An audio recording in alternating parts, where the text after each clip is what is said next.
افزایش میزان بیکاری در افغانستان. طالبان 15,000 نفر را برای چوپانی به عربستان، قطر و ترکیه می‌فرستند.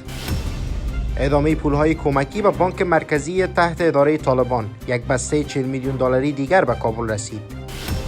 اعتراضات هواداران عمران خان علیه حکومت پاکستان. معترضان شمار از جاده‌های اسلام آباد را بستند. و جاستین ترودو میگوید که چین تلاش کرده در انتخابات کانادا دخالت کند.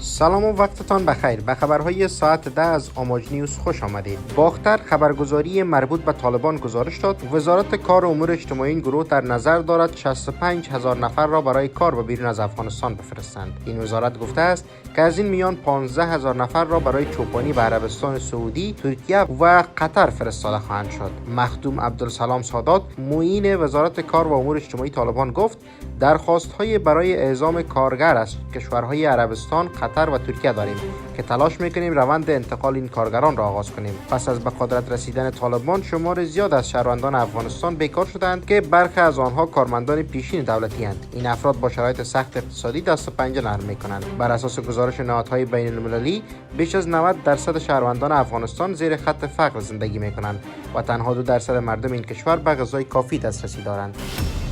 بانک مرکزی تحت کنترل طالبان روز سه‌شنبه هفته عقرب از دریافت یک بسته 40 میلیون دلاری دیگر خبر داد. این بانک یک روز قبل نیز اعلام کرده بود که یک بسته 40 میلیون دلاری دریافت کرده است. پس از تسلط طالبان به طور پیوسته اسعار به عنوان کمک‌های بشردوستانه به بانک مرکزی ارسال می‌شود. چگونگی مصرف این کمک‌ها نگرانی‌هایی را در میان شهروندان افغانستان برانگیخته است. هنوز سازمان ملل به سوالات و نگرانی‌های مطرح شده درباره چگونگی مصرف و نظارت از توزیع این کمک‌ها پاسخ نداده است.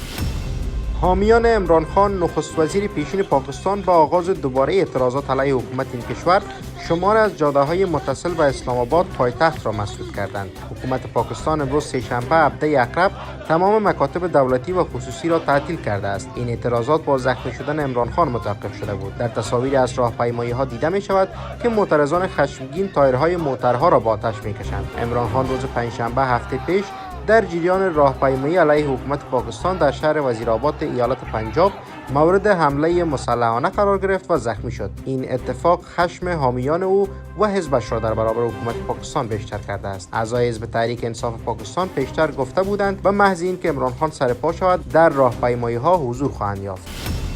نخست وزیر کانادا چین را به تلاش برای مداخله در انتخابات این کشور متهم کرد. جاستین ترودو میگوید بیجینگ بازی‌های تهاجمی را علیه نهادهای دموکراتیک کانادا به راه انداخته است. در همین حال استخبارات کانادا شبکه مخفی از نامزدان مورد حمایت چین در انتخابات اخیر را شناسایی کرده است. بر اساس گزارش رسانه‌ها، مقامات استخبارات کانادا به ترودو گفتند حداقل 11 نامزد در انتخابات فدرال 2019 از سوی چین حمایت شدند. رسانه کانادایی گلوبال نیوز به نقل از مقامات استخباراتی گزارش داد که بیجینگ بودجه را برای پرداخت به نامزدان انتخابات کانادا اختصاص داده است و عوامل چینی به عنوان مشاور بسیاری از نامزدان انتخاباتی عمل کردند. در یک از موارد 250,000 دلار کانادا توسط دفتر یکی از نامزدان مستقر در آنتاریو دریافت شده است. هنوز دولت چین درباره این اتهامات واکنش نشان نداده است. آقای ترودو روز دوشنبه به خبرنگاران گفت متاسفانه ما شاهد هستیم که کشورها بازیگران دولتی از سراسر جهان، چه چین و چه دیگران، با بازی‌های تهاجمی علیه نهادهای ما و دموکراسی‌های ما ادامه می‌دهند.